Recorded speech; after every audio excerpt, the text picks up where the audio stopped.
Remains of the Day is remembered for the wonderfully buttoned-up performances of Anthony Hopkins as head butler Mr. Stevens and Emma Thompson as housekeeper Miss Kenton, and it should be. One of, and maybe the best of the Merchant Ivory films, its tense would-be love story in the upstairs-downstairs of an English manor makes it one of the best depictions of unrequited passion in movie history. But its heart, I'd argue, is actually somewhere else, in one line spoken on the night when everything breaks. Miss Kenton, dismayed by Mr. Stevens' impenetrable emotional barricades, has agreed at last to marry their smarmy colleague, Mr. Ben, and quit Darlington Hall, where the pair have worked together for many years, to which Mr. Stevens can merely offer her, "You have my warmest congratulations."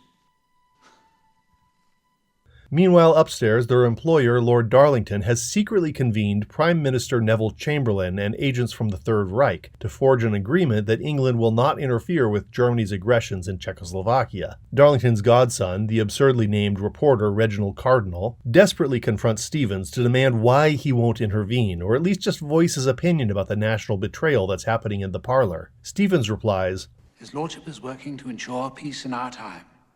This horrific statement, of course, predicts Chamberlain's soon-to-be infamous speech on signing the Munich Accords. My good friends, for the second time in our history, a British Prime Minister has returned from Germany, bringing peace with honor.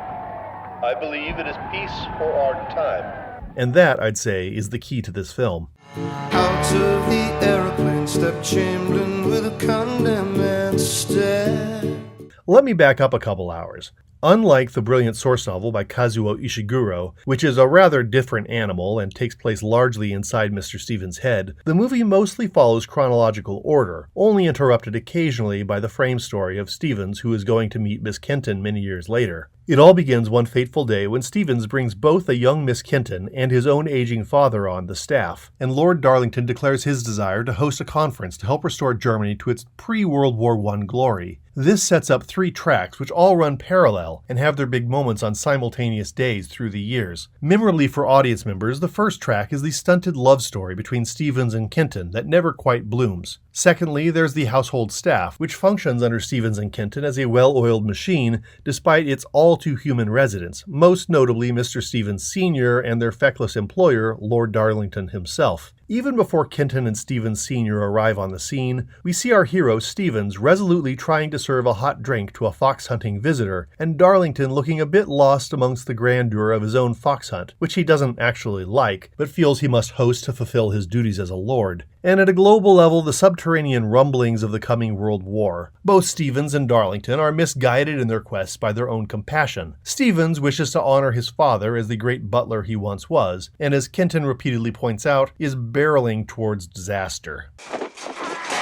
Darlington is trying to honor his long-dead friend, a young German who fought opposite him in the war and who was crushed by the Treaty of Versailles. He argues that Germany deserves dignity, including a restored army, and we all know how well that's going to turn out. As the conference approaches, tensions build between Mr. Stevens and Miss Kenton, who butt heads, always over work, in rom-com fashion. Well-spoken, snarling, Jane Austen-style rom-com fashion. As things come to a head, 2 minor characters arrive at Darlington Hall to bring a more pragmatic approach to international relations. It's a curious pairing of what now seems like cameos by Christopher Reeve and Hugh Grant, 2 hunky leading men who made their mark by out-gosh-gollying Jimmy Stewart. Reeve is calmly intense as an American diplomat, and Grant, who was not famous quite yet, predicts his later comic success, in one scene even forcing an employee to take a chair like a younger version of the Prime Minister from Love Actually. And as tensions rise, Grant's Cardinal provides the relatable, non-bottled-up relief that this movie needs. The movie's funniest scene has Lord Darlington absurdly sending Mr. Stevens to lecture Cardinal, who's going to be married soon, about the facts of life, because Darlington is too embarrassed to talk to his godson himself. Cardinal, of course, thinks this is hilarious, and cheerfully turns it back on Stevens in the midst of the formal soiree that ends the conference. I'd really like to continue our little chat sometime.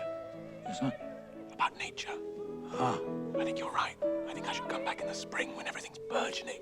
Yes, sir? What Cardinal doesn't realize is that Stevens' father has just passed away in a nearby room, and the butler is forcing himself to make the evening a success in the midst of his own grief. The same joke twice, but the second time it's tragic. At the same time, Miss Kenton exposes her tender side to Stevens by offering to watch over his father's last moments, and even closing the old man's eyes on Mr. Stevens' behalf. It's a sad little mirror of Darlington squirming away from the sex talk with his godson.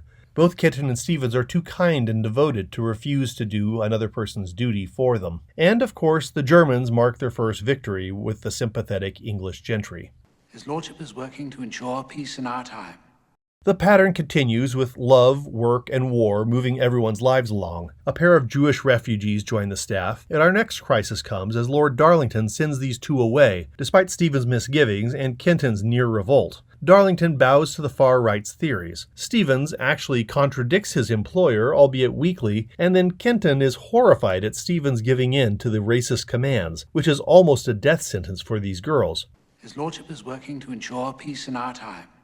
All three recant, eventually, and too late. Darlington has bought the Nazi theories. Stevens cannot relocate the girls, and Kenton is faced with Stevens' stubborn inhibitions, even as they warm to each other. This brings us eventually to the third crisis. Kenton is considering a marriage that would break up both her relationship with Stevens and with the household. Darlington has brought actual Nazis under his roof to meet with Chamberlain, and Stevens refuses to stand up for his country, or his job, or his love. When he goes to fetch wine for the traitorous secret meeting, he cracks.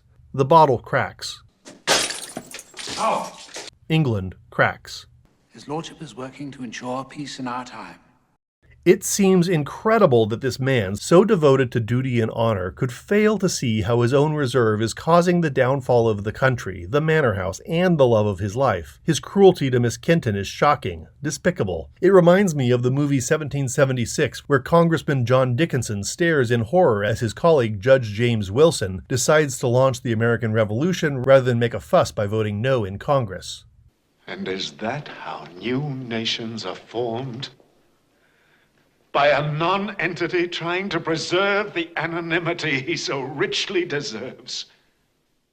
Stevens may be acting on his principles, but ultimately, he is a coward. Some sympathy may be found in the book, which, taking place inside Stevens' head, grants us access to his constant pondering on what makes a great butler. What is dignity? It's what he feels he has achieved by serving the Germans through his father's last moments, just as Stevens Sr. in the book acted as valet for a weekend for a general whose incompetence had led directly to the death of his own son. Stevens defends the use of the name Great Britain by comparing the English countryside to the magnificence found in Africa or America. It is the very lack of obvious drama or spectacle that sets the beauty of our land apart. What is pertinent is the calmness of that beauty, its sense of restraint. It is as though the land knows its own beauty, of its own greatness, and feels no need to shout it. But what may be ideal for a butler, in Stevens' mind, a man who treats polishing silver with the importance of a general commanding an army, is not ideal for a relationship. Miss Kenton doesn't need restraint. She needs love. And frankly, Lord Darlington doesn't need unquestioning respect. He needs guidance. We know Darlington hates seeing his friends mock Mr. Stevens' knowledge of international finance. We know he likes the German girls and only dooms them to leave his manor because of social pressure. His Lordship is working to ensure peace in our time. But whose time? How much time? Well, in the words of Henri Frédéric Amiel, life is short, and we do not have much time to gladden the hearts of those who make the journey with us. So be swift to love, and make haste to be kind. Remains of the Day may be the war movie that we need. And thus to contribute to assure the peace of Europe.